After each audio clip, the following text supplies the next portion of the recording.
కంపేర్గా చూస్తుంటే వెంకీకి చాలా గ్యాప్ వచ్చింది. అవును, 5 years గ్యాప్ వచ్చింది. నా లాస్ట్ హిట్ 2020, నాకు 5 years హిట్ వచ్చి తన సినిమా వచ్చి 5 years. కాదు, ఈ 5 yearsలో మొత్తం సినిమా తాలూకా స్వభావ స్వరూపం అంతా మారిపోయింది. అవును అది ఇప్పుడు మొత్తం అసలు ఏది చూస్తున్నారో ఎందుకు చూస్తున్నారో అసలు అంతా మారిపోయింది. అవును అంటే ఇక్కడ సినిమా తాలూకా తప్పు కూడా కాదు, అవును జనాల టేస్ట్ ఎప్పటికప్పుడు చాలా ర్యాపిడ్గా చేంజ్ అయిపోతాం. అవును తర్వాత వాళ్ళకి ఆల్టర్నేటివ్ వెన్యూస్ కూడా వచ్చేసాయి. అవును, ఇప్పుడు ఇవన్నిటినీ ఆయన మీట్ అవ్వగలిగారా మరి?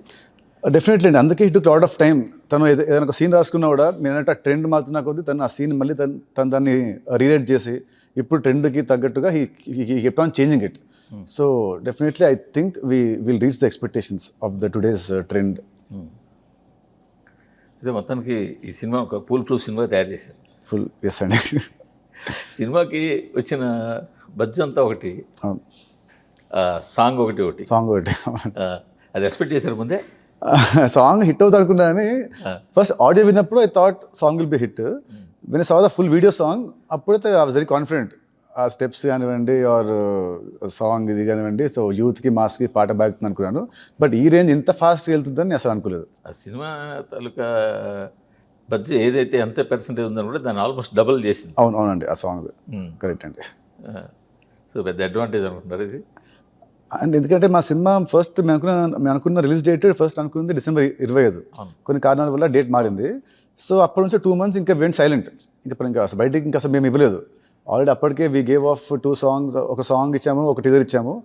సో 2 months కూడా బాగాలేదు, కానీ మధ్యలో 2-3 months గ్యాప్ వచ్చేసరికి సడన్గా ఇంకా ఇట్ వెంట్ డౌన్. సో మళ్ళీ బస్కి తేవడానికి కారణం మట్టుకు మళ్ళీ ఈ పాట అండి. ఈ పాట ఇట్ హెల్ప్స్ అ లాట్. ఈ పాటతోనే మళ్ళీ సినిమా మీద ఒక ఒపీనియన్ మళ్ళీ సాంగ్ వెళ్ళింది. అది ఒక యావరేజ్ వెళ్ళింది. అది లవ్ సాంగ్ కాబట్టి ఇంకా స్క్రీన్లో బాగుంటుంది. స్లోలో చూసినప్పుడు సింపుల్గా క్యూట్గా వెళ్ళిపోతుంది ఆ పాట. ఏంటి సినిమాలో మీ క్యారెక్టర్ ఎలా ఉండబోతుంది? అదే నా క్యారెక్టర్ని ప్లేస్ రోల్ ఆఫ్ మనిపులేటర్. అందరినీ అతని బుట్టలో వేసుకొని అతనికి ఏ పని కావాలో తను చేసుకుంటూ వెళ్ళిపోయే క్యారెక్టర్. అంతే ఆ టైప్ అనుకోండి. సో అన్నీ మార్చే వెళ్ళే క్యారెక్టర్. సో నాకు it was very good playing the character. And main క్లైమాక్స్లో వచ్చేసరికి హీరో క్యారెక్టరేషన్ ఒక పీక్స్కి వెళ్తుంది. హీరో క్యారెక్టరేషన్ అంటే హీరో ప్లాన్ ఇదా, స్కెచ్ ఇదా అనేది చాలా బాగుంటుంది, కొత్తగా ఉంటుంది. ఎందుకని ఈ సినిమాకి చాలా ఎక్కువ బడ్జెట్ అయిపోవడం లేదన్నా? బడ్జెట్ అంటే first it took lot of time అండి. షూటింగ్ అవ్వడానికి ఇట్ టుక్ ఆల్మోస్ట్ 1.5 years అవుతుంది. ఎందుకంటే మధ్యలో హీరోయిన్ మారింది. సో మళ్ళీ అక్కడ గ్యాప్ వచ్చింది. సో ఇంకో హీరోయిన్ కోసం మళ్ళీ ఇలా అంటే షీ వాజ్ బిజీ. ఆమె డేట్లు ఆర్టిస్టులు ఉన్నారు చాలామంది, ఆర్పి గారు, కిషోర్ గారు, అందరు ఆర్టిస్టులు డేట్ సెట్ అయ్యే వరకు it took lot of time. So ఆ డీలేల వల్ల కొంచెం ఇంట్రెస్ట్ పెరిగి అది పెరిగి కొంచెం అయింది. అండ్ సినిమాలో చాలా స్పాన్ ఉంది. It's not a simple love story కాదు ఇది. దీంట్లో ఒక వెరీ స్ట్రాంగ్ విలన్, ఒక పెద్ద కాజ్ అన్నీ ఉంటాయి. సో కొంచెం భారీగా చేయాల్సి వచ్చింది. అండ్ యాక్షన్ కూడా భీష్మలో అన్ని యాక్షన్ కొంచెం మామూలుగా ఉంటుంది. దీంట్లో ఉన్నవి 3 ఫైట్లు, కానీ 3 ఫైట్లు చాలా గట్టిగా ఉంటాయి. సో అందుకు మీరు ఫీల్డ్లోకి ఎంటర్ అయింది అరౌండ్ 18 years.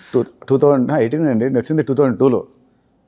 2002 అంటే ఆల్మోస్ట్ మీకు అప్పుడు నా age 18 years. Age 18 years. Correct. అంటే అప్పటికి మీరు చాలా యంగ్ యాక్టర్. ఇప్పుడు అదే యంగ్ యాక్టర్లు చాలా మంది వచ్చేస్తున్నారు. ఓకే, నేను మన కోర్టులో కూడా చూసారు. 17 ఏళ్ళు 16. సో ఇప్పుడు వీళ్ళతో పోల్చుకుంటే మీరు సీనియర్ హీరో అయిపోతున్నారేమో. Guarantee, definitely. ఇప్పుడు నా ఏజ్ 41. సో డెఫినెట్లీ నేను వచ్చి చేయనప్పుడు 18 years. సో ఇండస్ట్రీలో నా ప్రయాణం 23 years. డెఫినెట్లీ మీరు కూడా జాబితాలోకి వెళ్ళిపోతారు. అదే మోస్ట్ ముసలి యంగ్ హీరో అంటున్నాను బయట. పదవాడదు అంటే ఓల్డెస్ట్ యంగ్ హీరో. ఇప్పుడు నేను చాలా ఏజ్ కదా.